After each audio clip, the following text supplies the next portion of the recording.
I remember calling my wife and going, I have no idea how to explain what I've just experienced or what this stuff even does. I was like, this is going to change the way we do everything. This is going to change the way we do everything.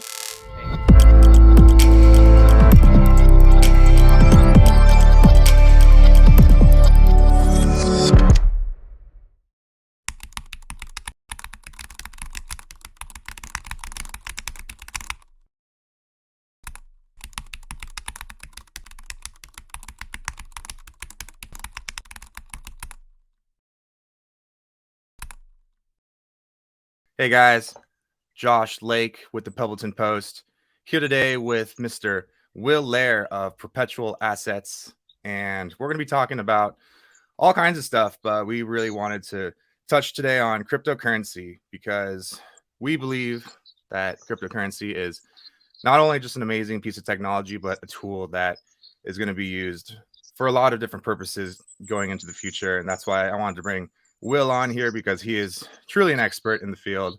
But before we dive into all that, Will, brother, it's great to see you, man. How you doing?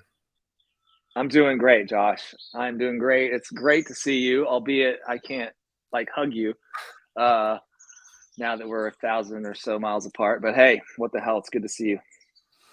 Always so good to see you too, man. And I just for some context here, we've known each other. I think we met in 2019. Was it at the Litecoin thing in Vegas, the Road to Ruta pre-party where we first met? It may have been, yeah. I can't even remember, but I know it's been a good 4 years, and in that time, we've done a lot together. We've worked together on the road during the Freedom Road Show. We've taken trips to like the Grand Canyon together. We've hung out together when you were living in San Diego, spending time with your amazing family. That might have been it too. I think Paige might have been one of the connections as well, because she was, I think, babysitting for you guys. She was, yeah. Paige was our babysitter for a while. Mm-hmm. I'm trying to remember when I first met Josh, but yeah, it's been great ever since, man. Miss you guys. We've been my family. We moved back to Texas here about 2 years ago, almost 2 years ago now. So miss y'all. When we were out there on the West Coast, we had a lot more, drop-ins, but we got to get y'all out here to visit. So I know, man. It's been too long. I remember swimming in that pool last year and having a great time with you guys. And so we'll be back for sure, especially in Texas, where when you're not working and you can relax a little bit. Absolutely. Well, thanks for coming on. Really excited to talk to you today. The first thing, just also to provide a little context, just give a little summary about what you do, who you are, especially related to perpetual assets and the crypto space, and kind of how you got started there. Yeah, sure. Thanks, man. Gosh, it all started for me. I was a financial planner back in my old life, and I kind of saw the writing on the wall and then realized, oh my gosh, I don't trust any of this stuff that I'm supposed to be selling, and got out of that, got into precious, went down the rabbit hole or rabbit holes. This was 12, 13 years ago, got into metals, and ended up working at a mint, and then ended up starting Perpetual Assets with my partner Gus in 2013. And we do self-directed IRAs that we set up, a unique type of self-directed IRA that allows the individual to control the account and control the investments. And we're also a metals dealer, silver and gold dealer, and Bitcoin. We launched a trade desk in 2018 because people were having so much difficulty onboarding and getting money onto the exchanges in 2017. So we saw, okay, if we can figure out how to become a legal, regulated trade desk where we can, onboard dollars for people and get it into Bitcoin. So we do that as well. We can help people get money in and out of crypto quickly. So yeah, it's been an interesting, amazing adventure. Made a lot of great friends along the way. Cryptos, I first learned about from Jeff Berwick when I think when we were was that 2012, maybe, yeah, probably 2012. And back then I remember going to, I think it was 2013. Gus and I went to, in outside of Austin. It was like the world's Bitcoin convention or something. It was like a global Bitcoin convention, and it was big. I mean, everybody was there. In fact, Charlie Shrem was still under house arrest, and they had him there on Skype or whatever we used back then. I don't remember if we had Skype back then, but God, I feel old now.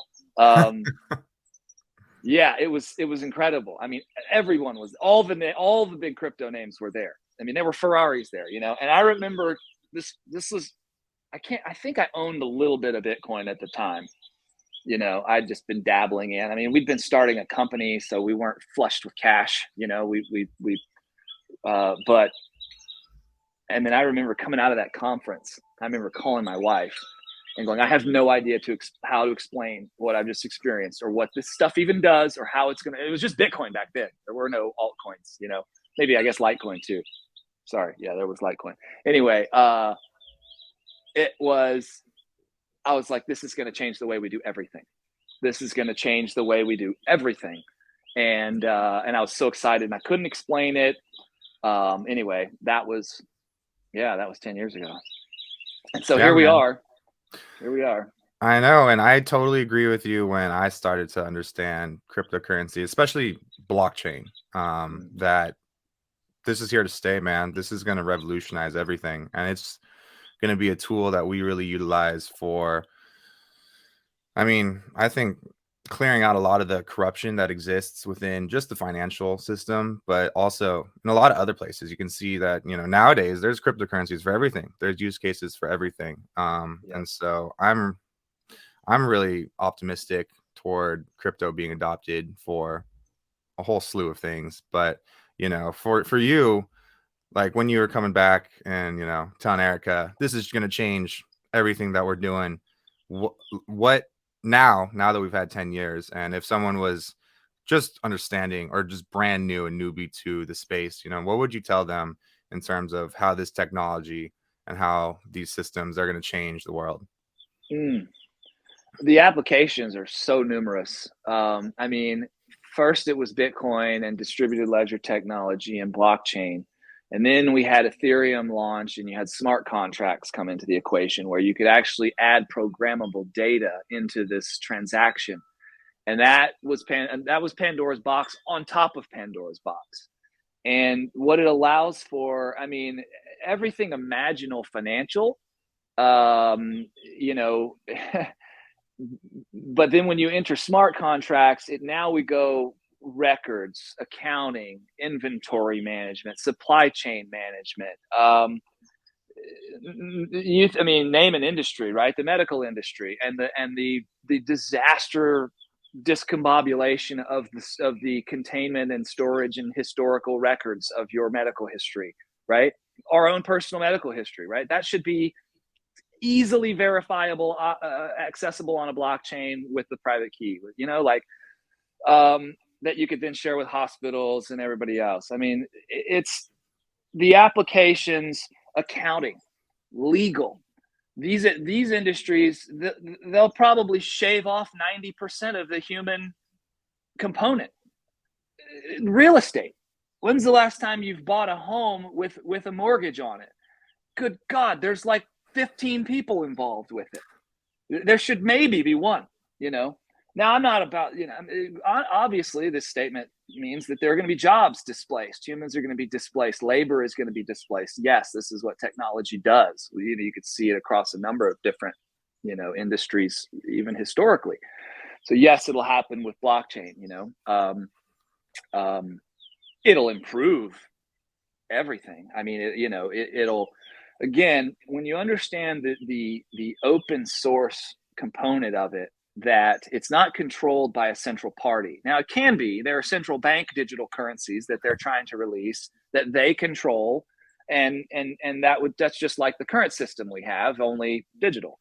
Um, Can you talk we about that a little bit? Can you talk about the decentralization aspect of mhm. cryptocurrency? Because I think that's one of, in my opinion, one of the greatest parts about the cryptocurrency sphere is the decentralization. But I think a lot of people who are new to the space don't really understand what that means. They don't even really Mhm. understand what the centralized banking system is. So could you kind of Okay, touch on that a little bit? think of it this way, like you have one point of control or operation. You have one computer or phone, or in this, let's just pretend this is a computer. Um, you have one computer where everything is controlled within the system. Within that, let's just say if it's the US dollar, there's one central operating node or computer where the decisions are made about the US dollar. How much is leveraged out, how much is created, how much is this and that. So you could also apply that to a company's infrastructure. Let's look at a supply chain logistics, a shipping company, FedEx. Okay, FedEx has their own internal blockchain that they have one computer, one access point to, that maybe a handful of executives share, or IT people, whatever. But there's one point of access, right? That company utilizes, and it's their private database that certain people have access to, and it's a blockchain. It's controlling different logistical components that they're managing throughout their business. FedEx has been operating on one for years. All these companies have. So they have their internal blockchains that they've built. But then you have what's called a distributed ledger technology, basically where instead of having one computer that operates the node or serves as the node that operates the system, you have thousands of them all over the world. And that's what Bitcoin is. That's what open source algorithmic distributed ledger technology cryptocurrency is. Bitcoin, Litecoin, Ethereum, all of these are non-centrally controlled currencies or tokens, or I mean, because this technology is so vast in what it can do. If you have a company that's launching a medical records keeping database on the blockchain, that's not a currency. It's not a cryptocurrency. It's a crypto token that's utilized in that business operation, right? But that's that decentralized component. So the banks and the U.S. government and the Federal Reserve, they want to keep it on one operational database where they control it, and only they get to look behind the curtain and see the real numbers, right? We don't get to see the real numbers. On the blockchain, you do. All the real numbers are completely transparent. Fraud is impossible. Now, people get hacked. People do stupid stuff. People don't take proper security protocols, and they lose money. They get hacked. There are hackers exist, right? It's the reason that your online banking portal is so secure, because your average idiot, like, grandma, God bless her, she's got to be able to log in there and look at her balance or whatever, make sure her last check posted. Those are coming to blockchain, right? I mean, we've been so early in blockchain technology that watching these developments take place. I mean, I remember when it was impossible to even figure out how to use a wallet, let alone where to buy currencies. I mean, so all this integration has been built. Soon as the banking system transitions, you'll have a very simple, probably log into your bank, and it'll be like, oh, trade for Bitcoin or buy Bitcoin or whatever. I mean, PayPal flipped that switch a couple years ago, right? Yeah, I mean, you're totally hitting on something that I want to talk about too, is that this whole crypto world is still in its infancy. It's still super new. I mean, there was a point in time, I've only been in it, 4 years, but I know just even 4 years before that, there weren't even I don't even think wallets were totally a thing. I know exchanges really weren't a thing. Right. And so it was hard. You had to mine your own crypto if that's how you were going to do it, and you had to store it yourself. And I don't even know how you stored it back in the day, but it's still brand new, and give it another 5-10 years and it's going to be streamlined. And Yep. so one of the things that you touched on just now was the security aspects of it. I totally see right now it is kind of the Wild West in cryptos. There's a lot of hackers, a lot of scammers, because it's easy to fool the people who are just getting in. And, I can speak for myself. I've been scammed before, and it's not fun. And when you're in a kind of the FOMO or FUD state of cryptocurrency, or, just of in general, you move quickly. You don't really think things through, or you don't do the necessary protocol you should in order to maintain, standard practices of security. And that's how I got scammed. And I think that that's an element to this world right now that is pretty um is running rampant, because there's a lot of people who don't understand exactly how the technology works. There's definitely a learning curve when you're first getting involved, Mm-hmm. to understand how to utilize wallets, how to utilize exchanges. And you can't, there's no going back. If you mess up, there's no customer support you can call for Nope. crypto. It's all out there in the blockchain. And so, in terms of security, because I know I know that with perpetual assets, you guys are doing a lot of work with, helping people acquire cryptocurrency. What security, advice do you give people, your clients, when you're just getting them onboarded? Most of our clients are, some of them are very savvy and they've been in crypto for years. A lot of them are just, hey, you know, I want to buy this and store it away. What do I do? So you start with wallet. You got to start with understanding cold storage wallets, and it's not hard. I get a Trezor or a Ledger. Those are the two industry leaders, have been for a decade, or almost a decade. I prefer the Trezor personally. That's what I got, put my mom on and my mother-in-law on, and because of compatibility with different tokens and mostly ease of use. For it's user friendly. My mom, who can barely navigate her Yahoo email, can navigate her crypto wallet. Um, but wallet security's first. So I mean, if you're new, and you've got to learn. Okay, I've got to acquire the stuff. I've got to buy the crypto and then put it in my wallet, or have it sent to when somebody buys it from us, they send us their wallet, email us their wallet address, and we send it right to their wallet, with including a test transaction. So it's pretty foolproof. You've got to just understand how to use that wallet, and there are tutorials out there. Mostly there are, and then there's tutorials. Then there's understanding security, proper backups.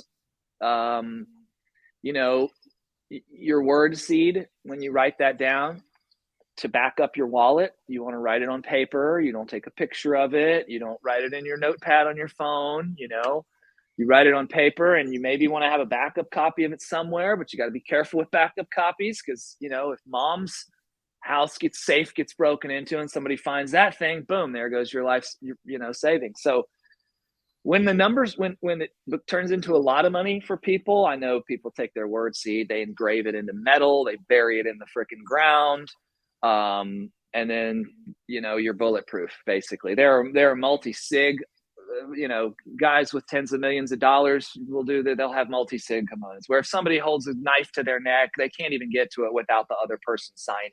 So it's like me having my business partner sign off on a transaction anytime I want to access a big wallet. It's my personal wallet. That's probably a really smart thing to do, right? If I have 10 million in crypto, all right, I'm going to keep 500,000 or 1 million of it over in this wallet so I can play with it or sell if it goes up, or whatever, buy some more if it whatever, and put the big chunk in a cold storage wallet that I can't even access without another third party's co-signature. So that then, ransom and kidnapping and all that stuff. I mean, we've taken pretty big precautions of that as a company. Because people are like, oh, I want to come to your office. I want to meet you. I want to, like, no, we don't do that. I could send you 10 articles of crypto CEOs getting kidnapped and fingernails pulled out until they freaking gave up their private seed. So metals too. So, Well, with your clientele, I mean, it sounds like you do most of your business on a digital landscape, or at least, remote, which I think is a really cool part of cryptocurrency, is the ability to transact the crypto globally, essentially, and immediately. You don't have to go through anyone. You don't have to clear it with anyone. It's just you and the person sending. Is truly peer to peer.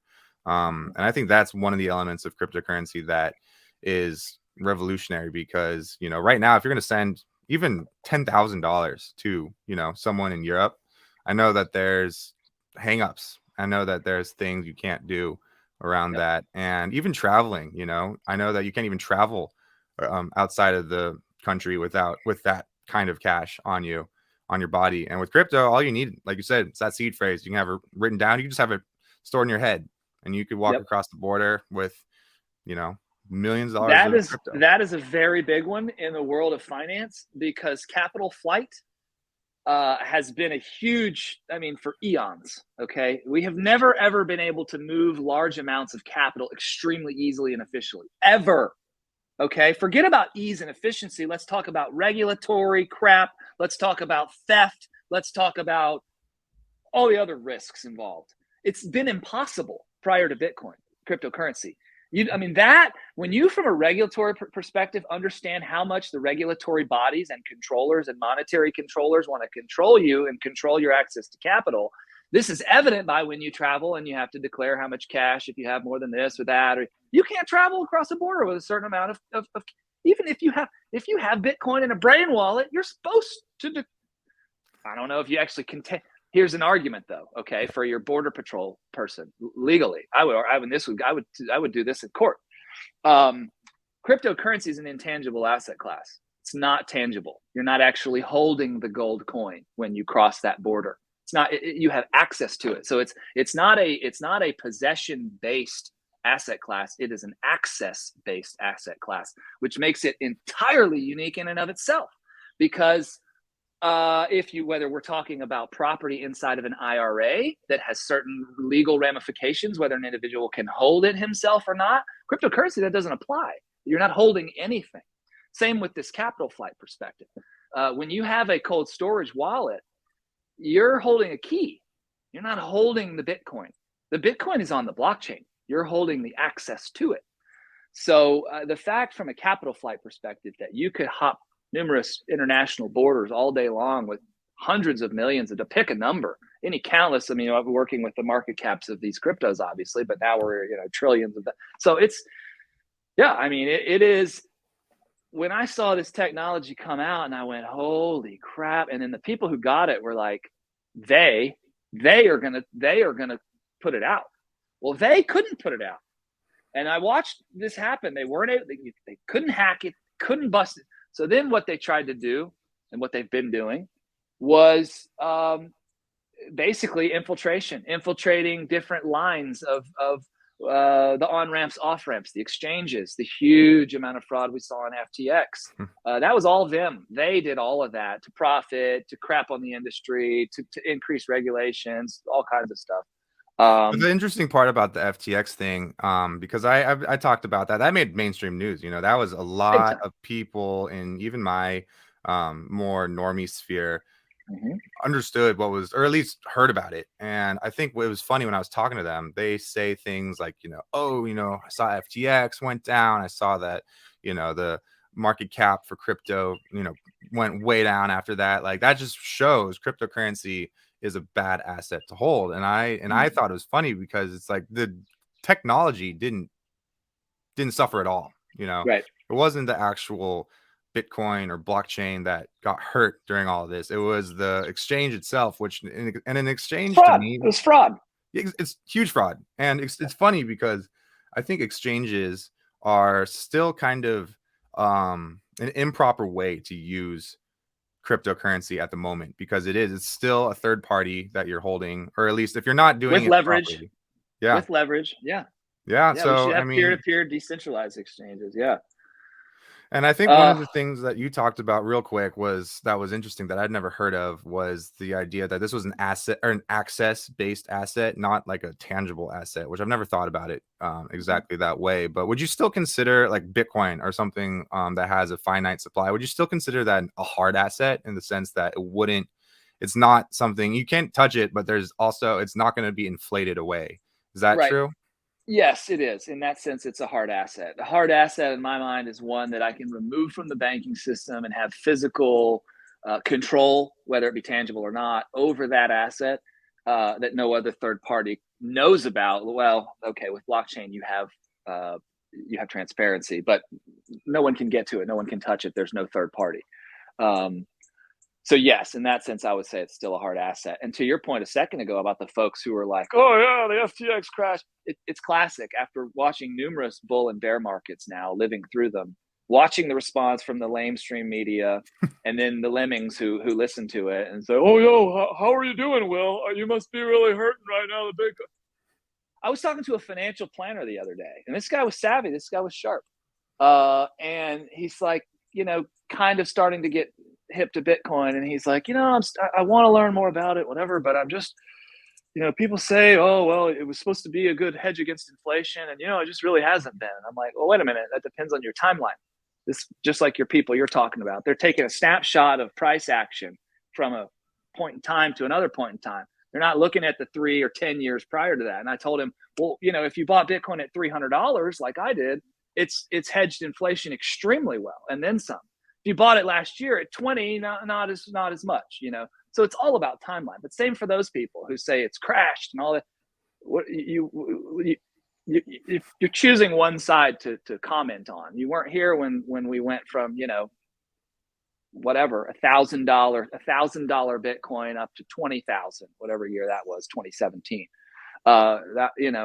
So, and it's like, extended family and friends of friends. Oh, I really think about you guys and worry about y'all when I hear about, what are you talking about? I got into Bitcoin 10 years ago. It's like, yeah, I wish I would have sold more a year ago or whatever at the peak. Everybody does. But anyway, that's a couple things playing out there though, right? But people choose to look at, and again, it's partly the media and what they're that's reporting. exactly what I was about to say, is that it's kind of, I mean, they that you're talking about, they have tried everything, it seems, to bring it down, because ultimately this threatens the whole control system of the centralized banking system, which, we could dive into a lot, but they couldn't, it's anti-fragile. Yep. And I think that, meaning that the more it gets attacked, the stronger it gets, Mm-hmm. And so I think that one of the only tactics they really have is to change the public opinion on it, and that's through smearing it. That's through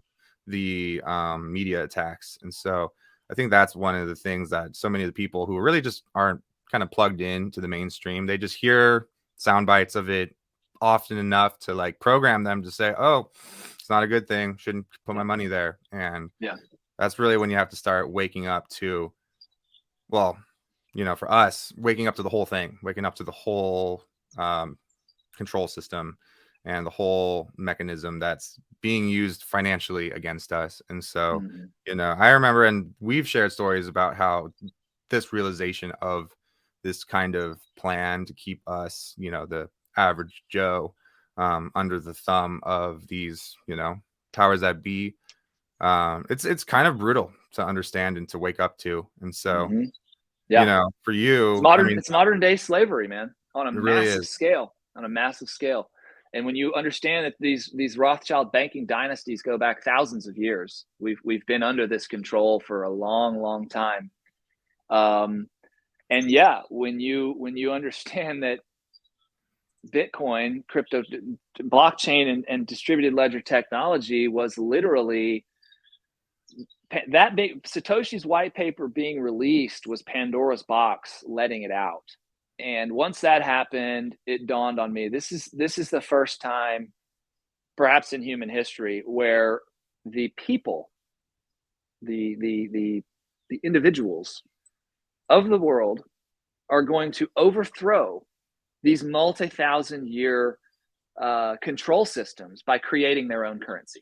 That's what we're witnessing happen right now. The humans got together, but this was actually bad.